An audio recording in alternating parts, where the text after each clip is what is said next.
Hey, what's up? Silas here. This is the next entry in the Writing on Trump's Wall, where I read the different post-its that I found on the Union Square subway station a few days after Donald J. Trump won his first term as President of the United States of America. Now, it's March 29th, 2020 right now, and there is the global pandemic going on. But I had previously, I think even back in 2018, I made a video saying that I think Donald Trump is going to win the 2020 election. And I still think that, despite the focus on all these other things. But part of me reading this is to try to understand, what do people mean when they posted these things? What is the literal meaning of what they wrote versus what the figurative meaning is? Because I think the figurative meaning is more important. Because the literal thing, some of the literal things, you can't literally mean that. I just refuse. I refuse to believe that people literally mean what they actually put up. Just like I do not literally mean that people are going to get in a physical train and go to a physical place called Magaland. That was a figurative thing, and that's part of what this series is.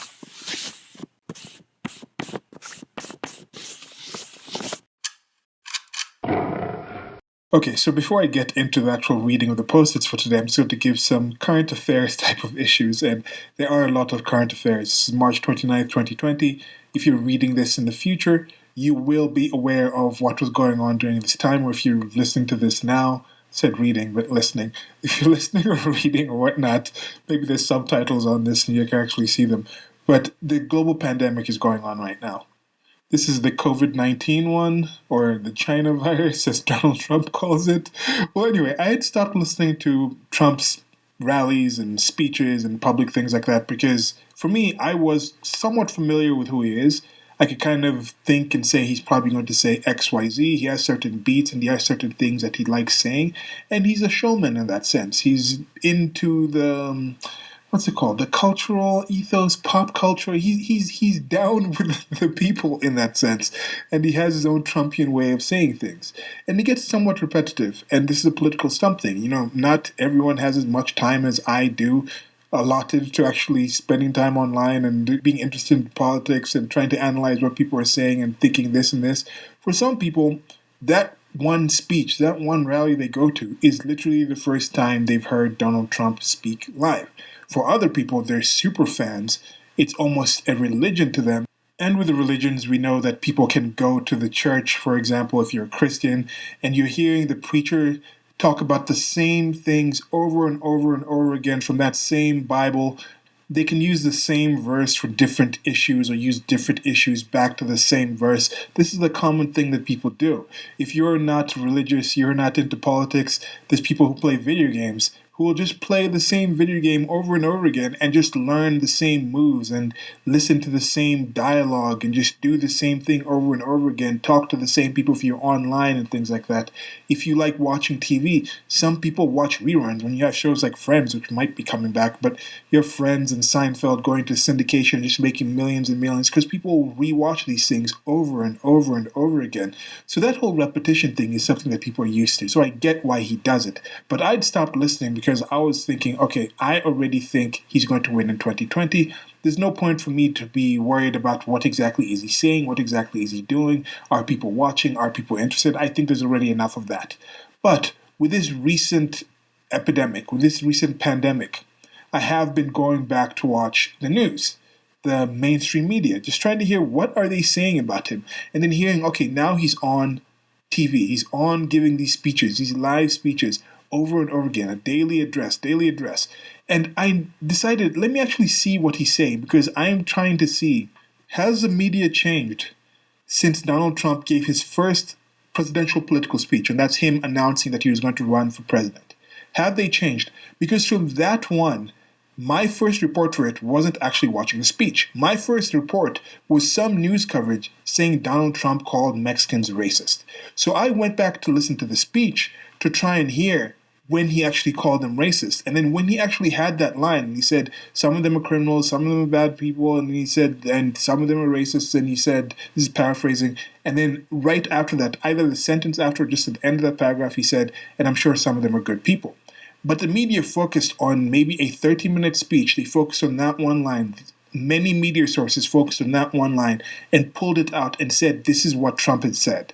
And I already knew the figures. I already knew how many people come across, how many women and girls, unfortunately, are sexually harassed, sexually assaulted, and raped as they come across the border. Because there's people going to be involved in this situation. If you have such an illegal type of thing, who is the woman going to go to? Is the woman going to go to the police and say, look, I'm going to go to some kind of authorities, going to go to something, and like, while I was sneaking into your country illegally, this person I paid thousands of dollars to raped me. Where can they report this to?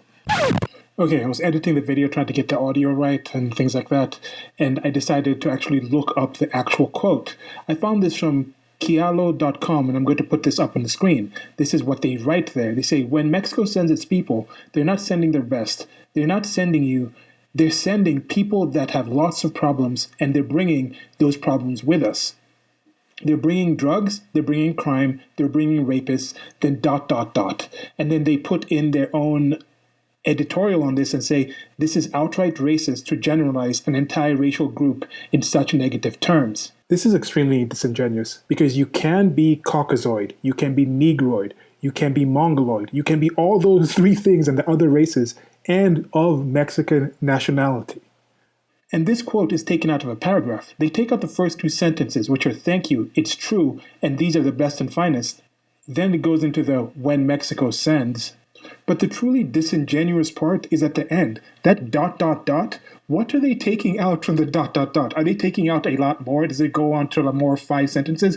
No, it is one sentence that goes literally, quote, and some, I assume, are good people, unquote. So yes, one thing, if you're crossing the border in that manner, you have problems. You're leaving problems. But if you're talking about this as stereotyping entire people, is he stereotyping them as good people as well? And they just cut it out. It is completely disingenuous. Okay, back to my train of thought. And this is known. This is known by the people in all aspects.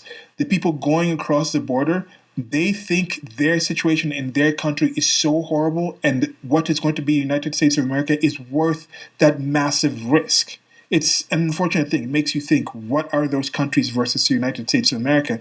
At least to the people in the United States of America who say the United States sucks. And this goes back to literally means figuratively. I think most people in the United States of America, when they say it sucks, they figuratively mean that. It's the worst country in the world. They figuratively mean that. Because if not, they would be the ones going across the border to these supposedly better countries. And in the inverse, you have some people who come across. This is one thing I don't get. People leave their country, go to the United States of America, then they're like, oh, I have X pride of this country that I left. I'm like, if you're so proud of that country, why don't you go back? Anyway, so back to this whole situation. They have no recourse. They have no one to report these things to. So what happens is the people who are attracted to being in that situation understand this, and it attracts some very low quality people, some people who are willing to do some really grimy garbage things to other people. Those are attracted to that. So anyway, I start hearing the coverage of the media, them saying Trump is doing this, them saying we should stop having live broadcasts of Trump speaking. They say it's because he's giving a live campaign, but I think they also understand that they have the ability to be the gatekeepers to information. They want to be those gatekeepers. They want to put their own spin on it. Because the actual reports of what Trump has been saying in these things, like they're trying to blame him for mentioning chloroquine or something like that, and then some couple in somewhere in the Midwest or something drank some fish tank cleaner and one of them died, the other one was really ill. There's some people in Nigeria who are taking some drug and then now they're saying this is Donald Trump who's doing this thing. And I'm like, no, I know people in the news think we have to walk you through this. Some people in the news think we have to walk people through this or they're not going to be able to do this. Or maybe I'm holding people to too high of a standard. Maybe people need things to be walked through. Maybe they need things translated, like some birds, baby birds in a nest. Maybe the media needs to go and chum up the food and then drop it into the open gullets of the general population. I don't know what situation is going on, but I decided, let me watch Trump's actual speeches for myself and I can see, is the media being accurate with what they're saying about Trump? And no. So I suggest you go out there yourself and watch what Trump says. Watch one of these live things and then just watch the news coverage about that live thing in the next couple of days and tell me if they match. If you think it's fitting, if you think it's fair, if you think it's accurate. And maybe some people are not supposed to be fair and accurate. Maybe they're supposed to give you information in a certain way. So I'll give you an example. I listened to one a few days back, and he was asked about the different governors in the different states that are doing different things. And Donald Trump has been doing a thing where he's been suggesting that the states take charge of these things because the United States of America is a massive country. It's a continental-sized country with over 320 million people, and there's different things. Some states, like West Virginia, where I went to university and college, has 1.5 million people. Then you have a place like New York City, which is dealing with most of the things. New York City proper itself has 8.5 million people. You count the entire area, entire suburban area, entire metro area, it's up to 23 million people, which is more than most countries in the world. I think there's only like something like 50 countries, 50 something countries in the world that have more people than that. When you look at the United States of America, just that greater New York City area of, as I said, 23 million people, only 2 states have a larger population, and that's California and Texas. Even New York State itself is not as big as the New York City greater area because part of it is in New Jersey and the other part is in Connecticut. So that's the way that area is organized. And the United States is a constitutional republic. So the federal government, by the Constitution, is not supposed to be doing anywhere close to what it does.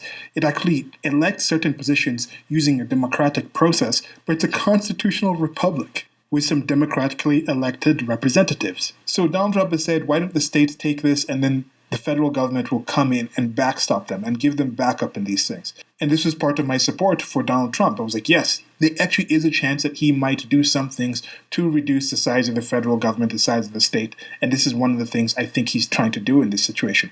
So a reporter asked him about the treatment and reactions that he's having with the governors. And he was talking about how most of them, I think he answered this, he talked about this for at least 5 minutes, at least 5 to 10 minutes, I want to say, out of the entire thing I listened to, which was about an hour. He talked about it in different sections and different times. But with a specific question, he was talking about his relationship with the governors. And Donald Trump went to lengths to say that most of them have been okay.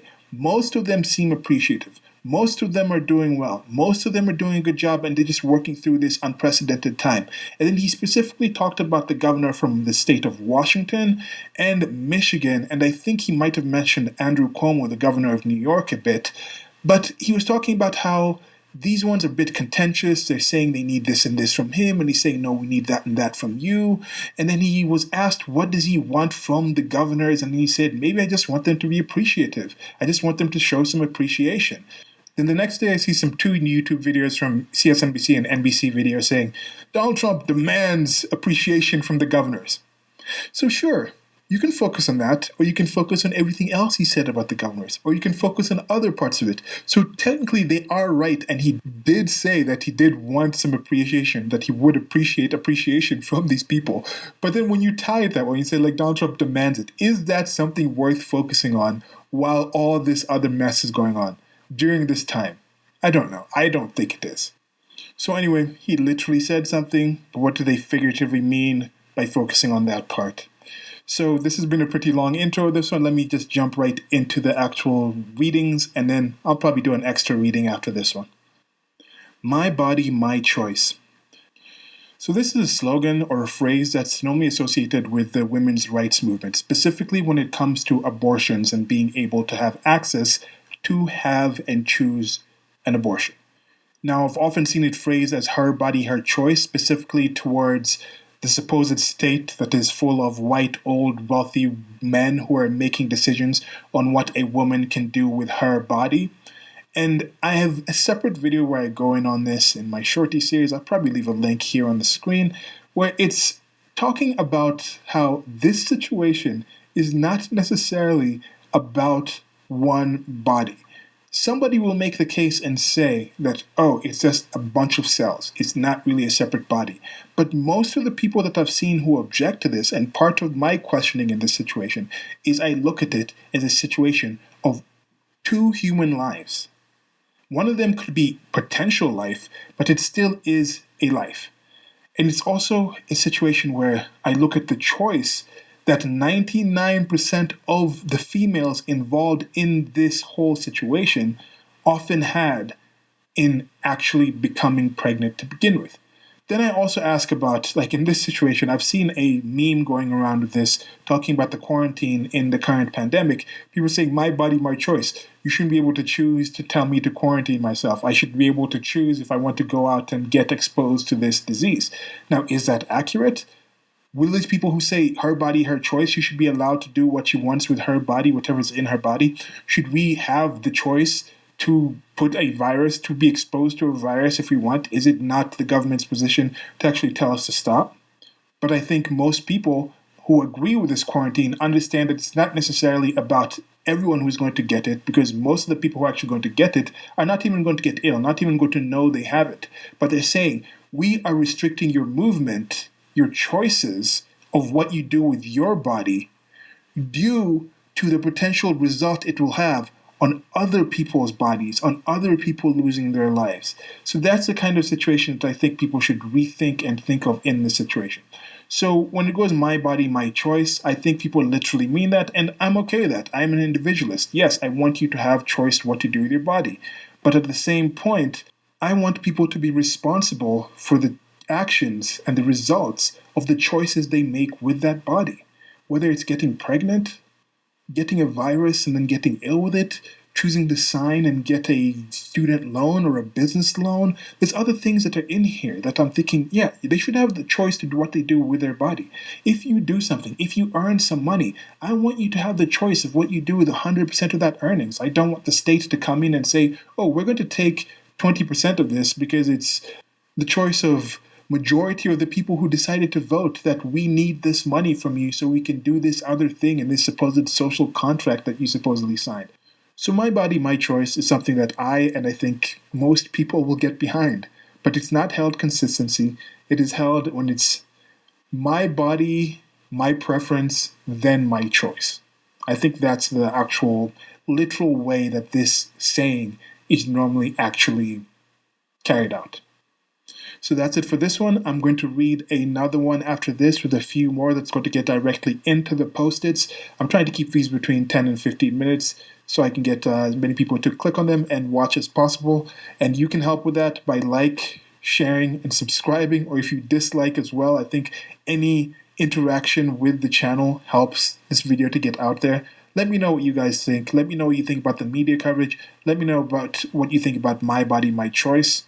And yeah, that's it for now. Stay clean.